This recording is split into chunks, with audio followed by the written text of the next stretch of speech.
Shalom, saudara-saudara yang dikasihi Tuhan Yesus Kristus.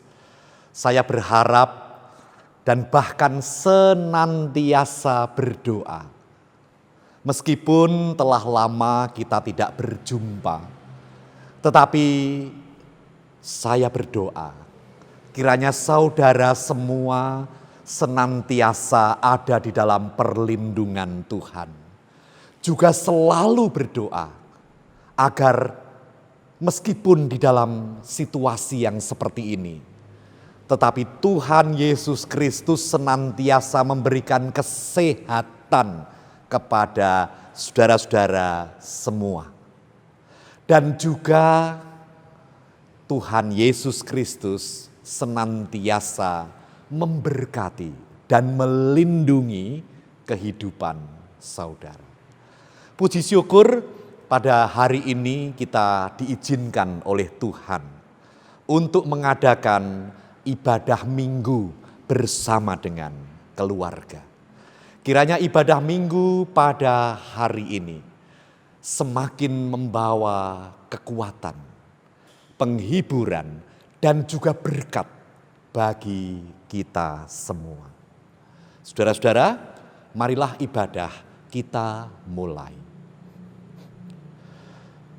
Bahwa pertolongan kita adalah dalam nama Allah yang menciptakan langit dan bumi. Allah yang tidak pernah meninggalkan karyanya, serta Allah yang senantiasa setia kepada perjanjiannya kekal sampai selama-lamanya. Turunlah atas saudara sekalian kasih karunia dan damai sejahtera dari Allah Bapa dan Tuhan Yesus Kristus. Amin. Saudara-saudara dikasihi Tuhan Yesus Kristus, sebagai ayat pembuka, saya akan membaca dari Injil Lukas pasal yang keempat, ayat 18 dan 19. Injil Lukas pasal yang keempat, ayat 18 dan 19. Di sana dikatakan demikian. Roh Tuhan ada padaku, oleh sebab Ia telah mengurapi aku untuk menyampaikan kabar baik kepada orang-orang miskin.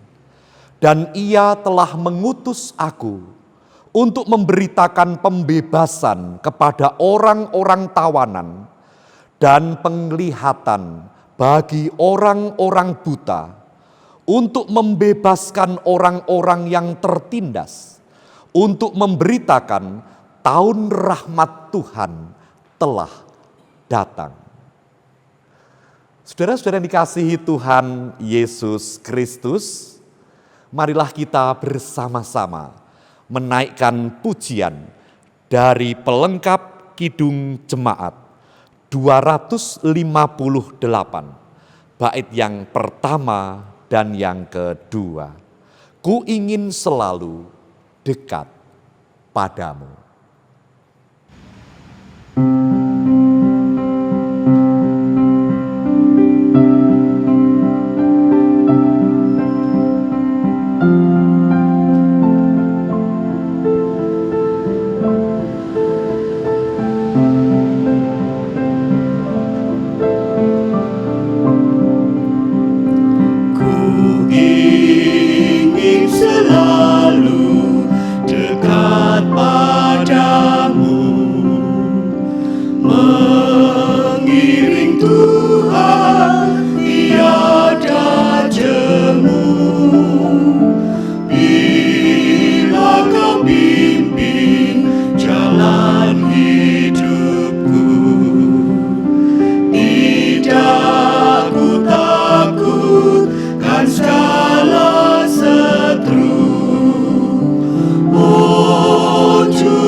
Gelap perjalanan yang aku tempuh, namun teranglah dalam jiwaku.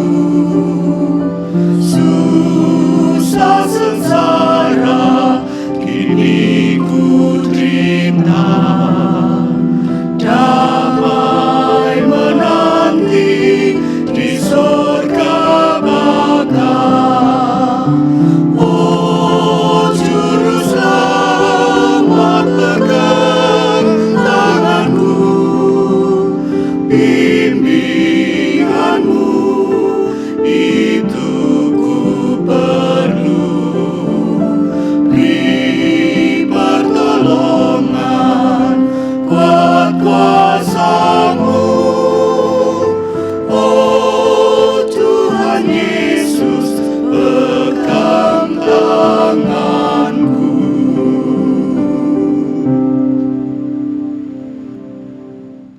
Marilah kita berdoa. Allah Bapa yang Maha Kasih, kami mengucap syukur karena di setiap hari kami senantiasa melihat wujud kasih, penyertaan, perlindungan, berkat-berkat-Mu atas kehidupan kami.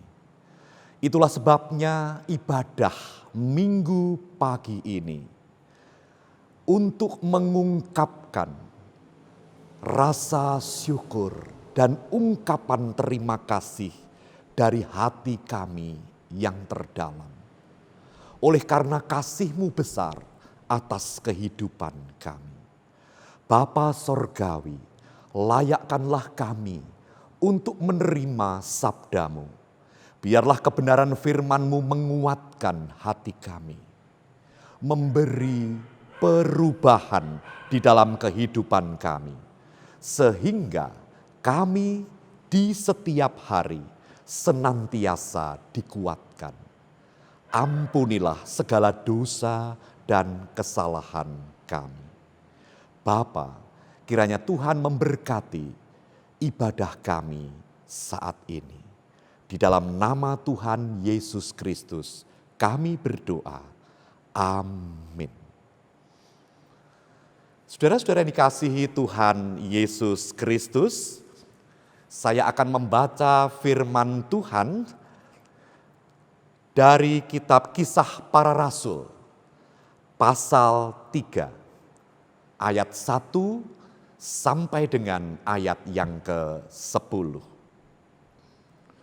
Kisah Para Rasul, pasal 3, ayat 1 sampai dengan 10. Di sana dikatakan demikian. Pada suatu hari menjelang waktu sembahyang, yaitu pukul 3 petang, naiklah Petrus dan Yohanes ke bait Allah. Di situ ada seorang laki-laki yang lumpuh sejak lahirnya, sehingga ia harus diusung. Tiap-tiap hari orang itu diletakkan dekat pintu gerbang bait Allah yang bernama Gerbang Indah untuk meminta sedekah kepada orang yang masuk ke dalam bait Allah. Ketika orang itu melihat bahwa Petrus dan Yohanes hendak masuk ke bait Allah, ia meminta sedekah. Mereka menatap dia dan Petrus berkata, "Lihatlah kepada kami." Lalu orang itu menatap mereka dengan harapan akan mendapat sesuatu dari mereka. Tetapi Petrus berkata, "Emas dan perak tidak ada padaku. Tetapi apa yang kupunyai, kuberikan kepadamu. Demi nama Yesus Kristus orang Nazaret itu, berjalanlah." Lalu ia memegang tangan kanan orang itu dan membantu dia berdiri. Seketika itu juga kuatlah kaki dan mata kaki orang itu. Ia melonjak berdiri, lalu berjalan kian kemari, dan mengikuti mereka ke dalam bait Allah, berjalan dan melompat-lompat serta memuji Allah. Seluruh rakyat itu melihat dia berjalan sambil memuji Allah, lalu mereka mengenal dia sebagai orang yang biasanya duduk meminta sedekah di gerbang indah bait Allah. Sehingga mereka takjub dan tercengang tentang apa yang telah terjadi padanya. Saudara-saudara dikasihi Tuhan Yesus Kristus, di dalam kehidupan kita tidak selalu akan ada hujan. Tetapi hujan ada saatnya akan berhenti, lalu berganti dengan pelangi yang sangat indah. Demikian pula dengan segala persoalan dan permasalahan kehidupan kita. Tidak akan selamanya ada, karena Tuhan berjanji akan memberikan pertolongan. Mari kita naikkan pujian dari pelengkap Kidung Jemaat 164, bait yang pertama dan yang kedua. Jalan hidup tak selalu.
Jika badai menyerangmu, jika badai menyerangmu, awan turun menggelap, carilah di atas awan langit kasih yang tetap. Lihatlah warna-warninya, lambang cinta yang besar. Tuhan sudah beri janjinya, jangan lagi kau kenal. Habis hujan tanpa pelangi, bagai janji yang teguh. Di balik duka menanti, langit kasih Tuhanmu. saudara-saudara yang dikasihi Tuhan Yesus Kristus, apa yang baru saja kita baca dari firman Tuhan di dalam Kisah Para Rasul pasal 3 ayat 1 sampai dengan ayat yang ke-10 tadi adalah sebuah mujizat yang terjadi. Peristiwa terjadinya mujizat ini tidak lama setelah peristiwa turunnya Roh Kudus sebagaimana yang dikisahkan di dalam pasal sebelumnya, yaitu pasal yang kedua. Di dalam kisah ini diceritakan tentang Petrus dan Yohanes pada waktu akan masuk ke dalam bait Allah melewati gerbang indah. Tiba-tiba mereka bertemu dengan seorang laki-laki yang lumpuh sejak lahirnya. Ketika laki-laki yang lumpuh itu melihat Petrus dan Yohanes, laki-laki itu memandang mereka dan berharap akan mendapatkan sesuatu dari Petrus dan Yohanes. Karena laki-laki itu adalah peminta-minta. Tetapi apa yang terjadi, saudara-saudara? Petrus berkata kepada laki-laki itu, emas dan perak tidak ada padaku. Tetapi apa yang kupunyai, kuberikan kepadamu. Demi nama Yesus Kristus orang Nazaret itu, berjalanlah.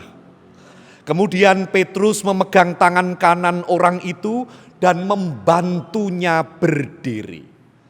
Seketika orang yang lumpuh sejak lahir itu berdiri dan berjalan dan memuliakan nama Tuhan.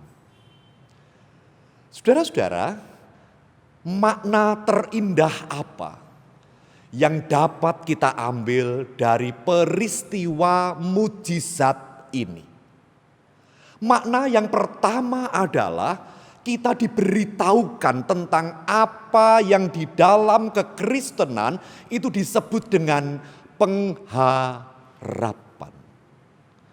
Seberapa jauh sesungguhnya kita boleh berharap.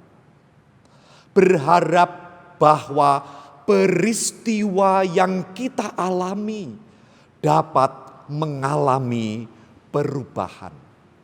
Berharap keadaan yang buruk dapat berubah menjadi baik.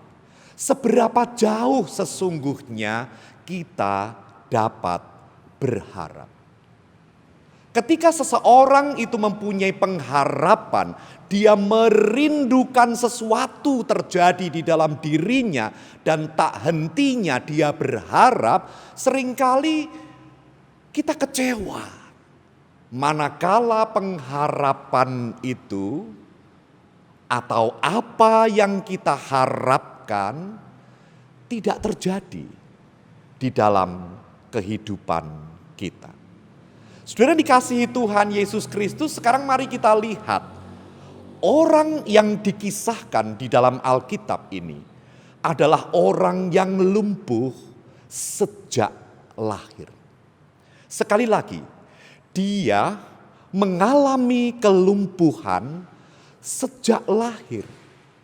Artinya apa? Artinya dari sejak lahir sampai dengan sekarang dia belum pernah mengalami berjalan. Nah, karena dia belum pernah mengalami berjalan, karena memang dia menyadari kondisinya yang lumpuh sejak lahir, maka dia tidak berani berharap. Atau dia membatasi harapannya. Hanya terbatas kepada orang-orang yang datang dan memberi sesuatu kepadanya, dan dia mewujudkan harapannya itu dengan cara menjadi seorang peminta-minta. Harapan tertingginya adalah dia berharap orang lain memberikan sesuatu kepadanya. Karena lebih dari itu, dia tidak berani lagi berharap. Dan mungkin dia tidak berani berkata atau memikirkan, kapan aku dapat berjalan seperti orang lain. Karena ungkapan kapan aku dapat berjalan seperti orang lain sudah dia masukkan ke dalam pikirannya, ke dalam daftar yang tidak mungkin. Maka dia tidak berani berharap terlalu tinggi. Itulah sebabnya ketika orang lumpuh itu melihat Petrus dan Yohanes mau masuk ke dalam bait Allah, kemudian orang ini memandang kepada Petrus dan Yohanes sambil di dalam batinnya berharap akan memperoleh sesuatu dari mereka. Apa sesuatu itu? Pemberian sedekah. Pemberian yang dia harapkan. Tetapi apa yang terjadi saudara-saudara? Petrus dan Yohanes berkata, emas dan perak tidak ada padaku. Saudara, mari kita lihat kenyataan yang seperti ini. Mari kita lihat hal ini dengan cara berpikir orang yang lumpuh itu.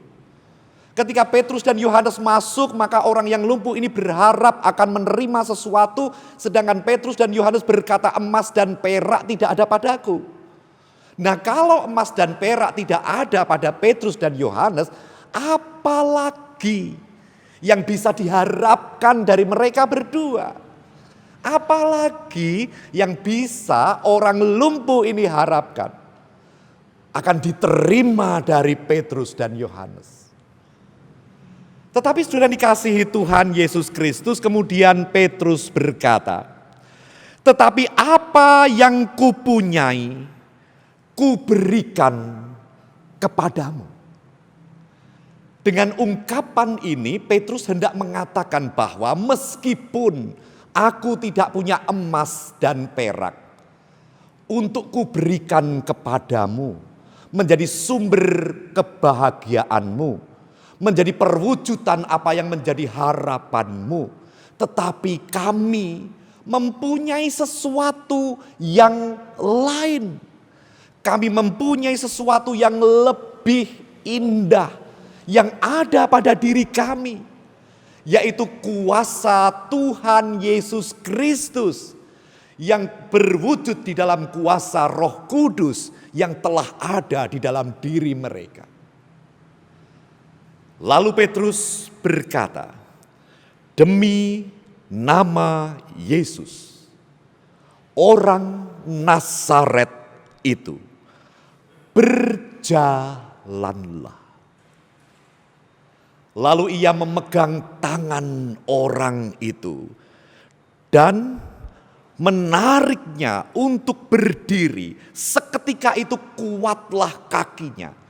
Dan orang yang belum pernah berjalan itu seketika menjadi bisa berjalan. Saudara-saudara, apa yang terjadi? Yang terjadi adalah orang lumpuh ini, kepada orang yang lumpuh ini diberikan sesuatu yang lebih dari apa yang dia harapkan. Diberi sesuatu yang lebih dari apa yang seumur hidup dapat dia bayangkan. Saudara-saudara, apa makna yang dapat kita ambil? Pengharapan akan menjadi sesuatu yang boleh kita pegang. Bahkan kita pegang dengan penuh kepercayaan. Ketika pengharapan itu kita tujukan kepada pribadi yang dapat diharapkan. Pribadi yang dapat diandalkan. Yaitu Tuhan Yesus Kristus. Yang beserta dengan kita, yang beserta dengan saudara dalam wujud kuasa Roh Kudus. Dengan kenyataan yang seperti ini, saudara-saudara, apa yang harus kita perbuat? Yang harus kita perbuat adalah kita beranjak, kita berpindah dari apa yang selama ini kita pikirkan, yang kita percayai sebagai suatu kebenaran. Beralih kepada apa yang dapat Tuhan lakukan. Sekali lagi saudara-saudara, beranjak dari apa yang dapat kita pikirkan. Berubah menjadi, berpindah kepada apa yang dapat Tuhan lakukan. Nah, kalau yang dibicarakan adalah apa yang Tuhan dapat lakukan, saudara, bukankah pengharapan ini akan dipuaskan? Apa yang Tuhan tidak dapat lakukan? Tentu tidak ada. Segala sesuatu tidak ada yang mustahil baginya.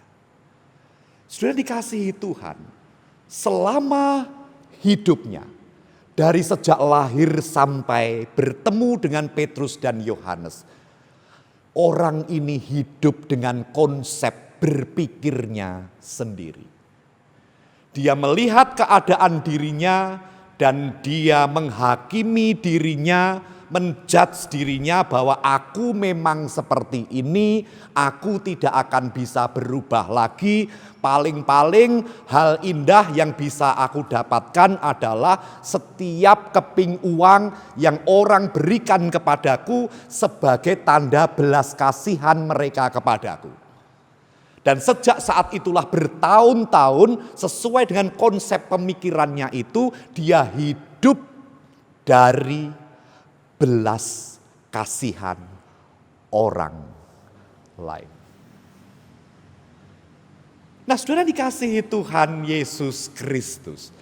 Tetapi ketika orang ini mengalami perjumpaan dengan Petrus dan Yohanes, Petrus dan Yohanes memperkenalkan pribadi yang selama ini belum orang itu kenal, yaitu Yesus Kristus orang Nazaret itu. Yaitu Tuhan yang telah turun ke dalam dunia dan berkarya menebus dosa-dosa manusia. Dan yang setelah naik ke sorga menyatakan diri kembali melalui kuasa Roh Kudus yang diam di dalam Petrus dan Yohanes. Dan juga diam di dalam diri kita. Saat orang ini diperkenalkan kepada pribadi yang berkuasa, pribadi yang dapat melakukan segala perkara, pribadi yang layak untuk kita taruhkan pengharapan kita.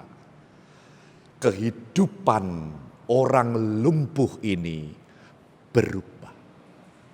Saudara-saudara, itulah sebabnya dalam khotbah-khotbah terdahulu dari firman Tuhan saya pernah mengatakan bahwa kita harus waspada terhadap kekhawatiran. Karena apa? Kekhawatiran adalah penghalang terbesar dari pengharapan. Karena kekhawatiran sesungguhnya adalah judge, adalah penghakiman kita atas diri kita sendiri, bahwa apa yang akan kita khawatirkan itu akan benar-benar terjadi. Sehingga kita benar-benar diliputi oleh kekhawatiran.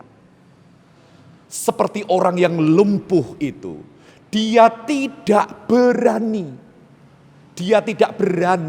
beranjak dari apa yang dia pahami kepada suatu suasana perbaikan kehidupan yang lebih layak.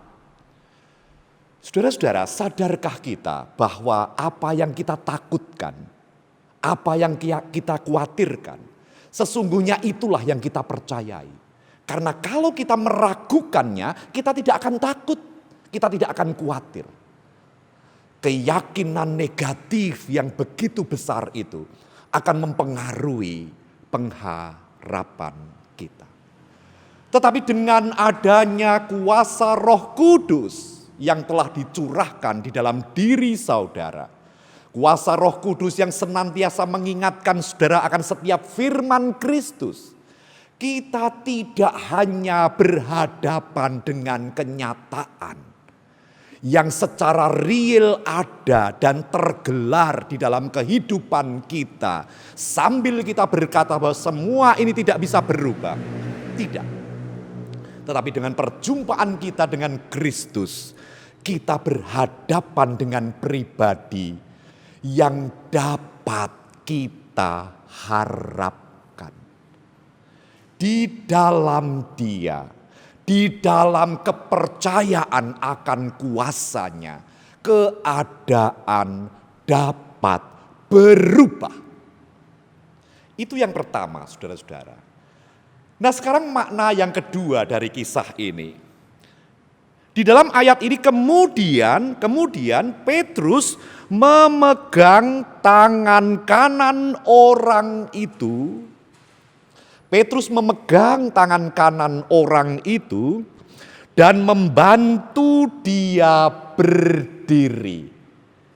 Membantu dia berdiri. Apa yang terjadi? Yang terjadi seketika itu juga kuatlah kaki dan mata kakinya. Saudara, mari kita ulangi sekali lagi. Petrus membantu dia berdiri. Nah, karena Petrus membantu dia berdiri, maka dia harus merespon. Dia harus menanggapi uluran tangan Petrus itu dengan menumbuhkan niat di dalam dirinya sendiri bahwa aku harus berdiri. Bahwa aku harus berdiri. Aku harus mengakhiri masa-masa tergeletak. Aku menyambut tangan itu dan aku berketetapan hati, aku harus berdiri. Kemudian berdirilah dia dan mujizat terjadi. Kaki dan mata kaki orang itu menjadi kuat kembali. Orang yang tidak punya pengalaman berjalan, bahkan membayangkan berjalan pun tidak berani. Dia sekarang berjalan dan berlompat-lompat memuji, memuliakan nama Tuhan. Saudara dikasihi Tuhan Yesus Kristus, apa yang terkandung di dalam makna yang kedua ini? Di sini Tuhan hendak memberikan satu nasihat. Betapa pentingnya bertindak di dalam iman. Apa artinya bertindak di dalam iman? Bertindak di dalam iman adalah bukan hanya sekedar mempercayai sesuatu. Mempercayai sesuatu itu adalah sesuatu yang terjadi dalam batin kita. Ya, aku percaya. Ya, aku mempercayainya. Bukan hanya sampai di situ saja. Bukan hanya sampai di dalam suasana batin kita saja. Tetapi melakukan apa yang aku percayai. Melakukan apa yang aku percaya. Saudara, mari kita berkhayal, mari kita bayangkan. Seandainya orang ini dipegang tangannya oleh Petrus. Lalu Petrus menariknya supaya dia berdiri. Tetapi apa yang terjadi?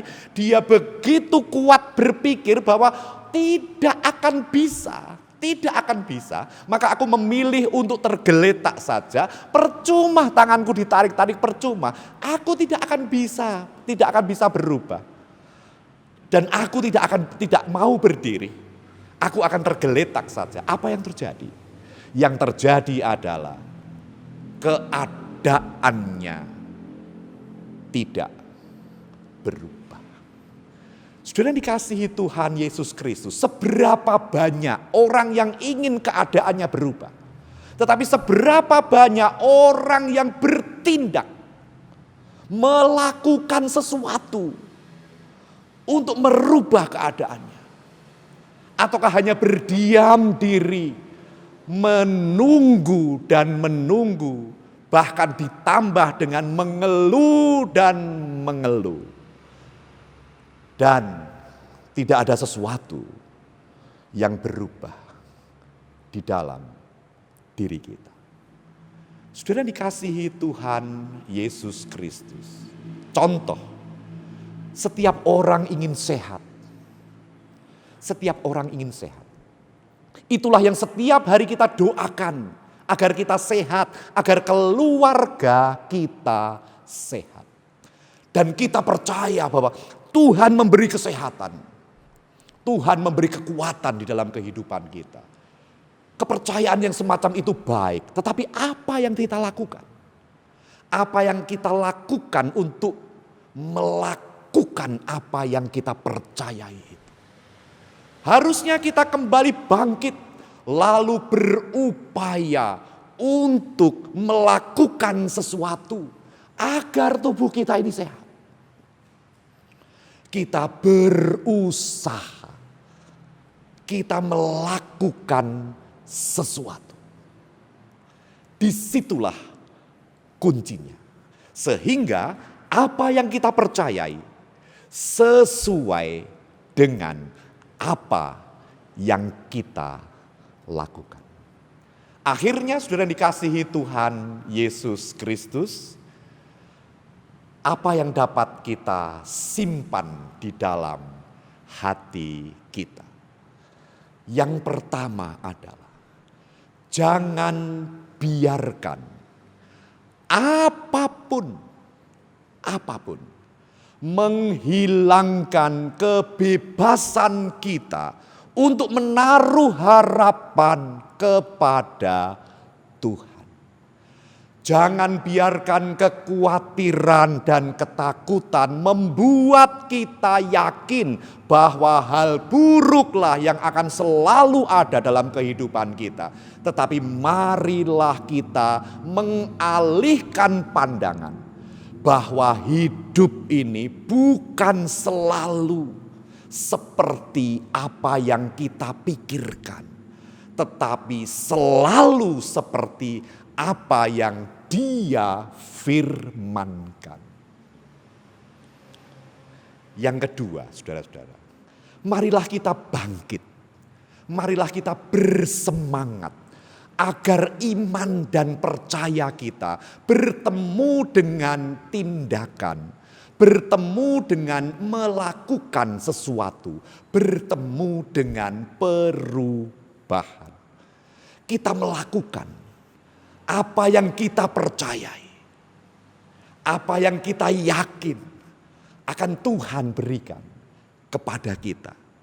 Kita diberi akal budi, kita diberi pemikiran untuk dapat melakukan segala sesuatu seperti yang Tuhan kehendaki. Melakukan sesuatu menuju kepada apa yang kita harapkan akan terjadi. Saudara dikasihi Tuhan Yesus Kristus. Tuhan Yesus Kristus dapat mengubah keadaan kita. Dan karenanya Tuhan Yesus Kristus adalah tempat yang terindah untuk kita berharap kepadanya. Marilah kita tidak hanya berdiam diri, tetapi seiring dengan apa yang kita percayai, mari kita lakukan dengan setia. Kita lakukan apa yang Tuhan kehendaki. Kita lakukan apa yang Tuhan firmankan, agar perubahan terjadi dalam kehidupan kita. Tuhan Yesus memberkati saudara. Amin. Marilah kita berdoa. Bapa, terima kasih karena Engkau telah membentuk kami untuk kami berubah melalui setiap kebenaran akan firman. Bapa, ubahkan diri kami untuk kami dapat memandang kepada kuasa-Mu, memandang kepada besarnya kasih-Mu, sehingga kami berani berharap untuk terjadinya sebuah perubahan ke arah yang lebih baik di dalam kehidupan kami. Dan beri kami kekuatan untuk melakukan sesuatu, untuk berupaya sesuai dengan kekuatan yang Tuhan berikan kepada kami untuk berusaha melakukan segala sesuatu yang kami percaya. Bapa, berkati setiap kami yang ada di rumah ini. Kami bersama dengan keluarga kami dan juga seluruh anak cucu kami dan setiap saudara-saudara kami dimanapun mereka berada. Kami mohon penyertaan-Mu. Kami mohon berkat berkelimpahan ada dalam kehidupan mereka. Kami mohon kekuatan kesehatan ada di dalam diri mereka. Dan senantiasa mereka ada di dalam perlindungan Tuhan. Kami berdoa untuk situasi bangsa dan negara kami. Tuhan, kami percaya Engkau berkarya. Bahwa segala apa yang terjadi, Tuhan akan menolong. Tuhan akan memberikan perubahan. Sehingga segala sesuatu akan berubah menjadi lebih baik. Ajarkan kami pula Bapa, untuk secara bersama-sama melakukan sesuatu untuk perubahan di dalam kehidupan kami bersama-sama. Terima kasih Bapa di sorga. Berkati kehidupan kami hari demi hari. Doa ini kami panjatkan hanya dalam nama Tuhan Yesus Kristus yang telah mengajarkan kami berdoa demikian. Bapa kami yang di sorga, dikuduskanlah nama-Mu. Datanglah kerajaan-Mu, jadilah kehendak-Mu di bumi seperti di sorga. Berilah kami pada hari ini makanan kami yang secukupnya. Dan ampunilah kami akan kesalahan kami, seperti kami juga mengampuni orang yang bersalah kepada kami. Dan janganlah membawa kami ke dalam pencobaan, tetapi lepaskanlah kami daripada yang jahat. Karena Engkaulah yang empunya kerajaan dan kuasa dan kemuliaan sampai selama-lamanya. Amin. Saudara-saudara yang dikasihi Tuhan Yesus Kristus, setiap orang harus tahu siapa yang menjadi sumber pengharapan yang dapat melakukan segala sesuatu sehingga terjadi perubahan ke arah yang lebih baik. Kita naikkan pujian dari pelengkap Kidung Jemaat nomor 281, bait yang pertama sampai dengan yang ketiga. Tiap orang harus tahu.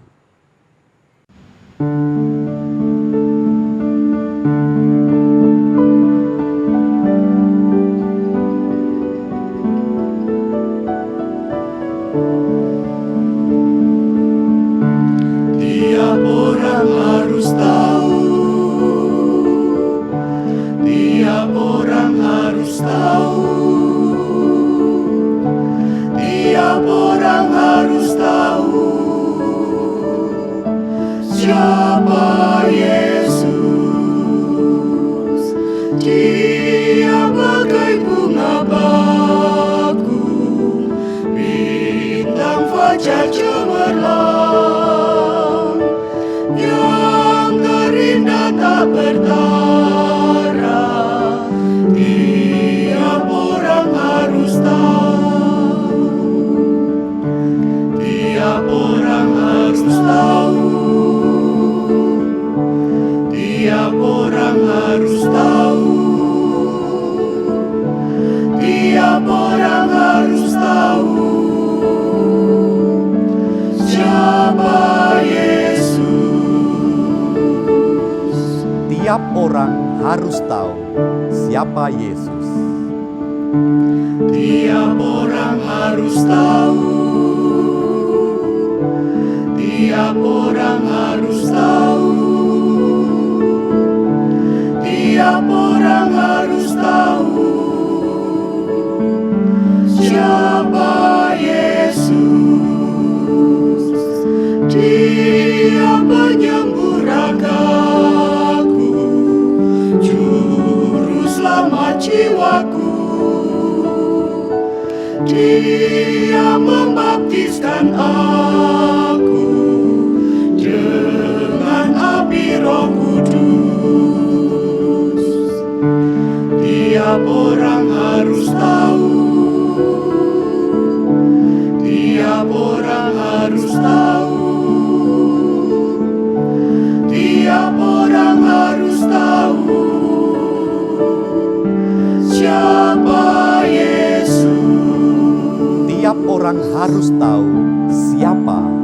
Yesus. Tiap orang harus tahu. Tiap orang harus tahu. Tiap orang harus tahu siapa Yesus. Dia Putra yang terkasih, Anak Domba yang kudus. Dia membelai surgawi. Tiap orang harus tahu. Tiap orang harus tahu. Tiap orang harus tahu. Tiap orang harus tahu siapa Yesus. Saudara-saudara yang dikasihi Tuhan Yesus Kristus, selamat melanjutkan aktivitas dan tugas-tugas saudara di dalam kehidupan sehari-hari. Marilah kita tetap menjaga kesehatan kita. Kita tetap bersabar untuk tetap di rumah. Kecuali jika saudara-saudara ada pekerjaan yang harus saudara lakukan. Kiranya Tuhan Yesus Kristus senantiasa memberi kekuatan kepada kita dan juga kesabaran. Kita yakin bahwa apa yang sedang terjadi semua akan berlalu dan keadaan akan tiba saatnya menjadi lebih baik. Saudara-saudara, terimalah berkat Tuhan. Tuhan memberkati engkau dan melindungi engkau. Tuhan menyinari engkau dengan wajah-Nya dan memberi engkau kasih karunia. Tuhan menghadapkan wajah-Nya kepadamu dan memberi engkau damai sejahtera. Amin. Saudara-saudara yang dikasihi Tuhan Yesus Kristus, marilah kita naikkan pujian dari pelengkap Kidung Jemaat nomor 131, bait 1 sampai dengan 3. Ku yakin Tuhan tuntun langkahku.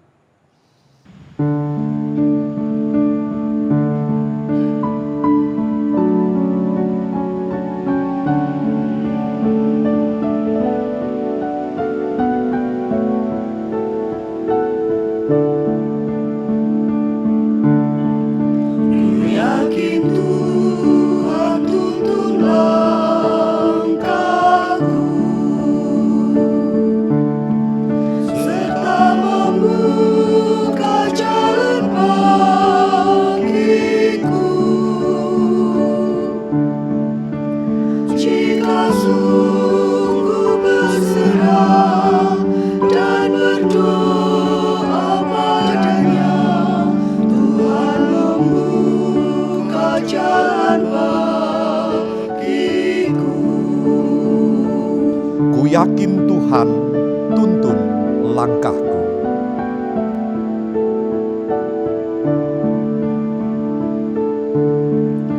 Ku yakin Tuhan tuntun langkahku, serta membuka jalan bagiku.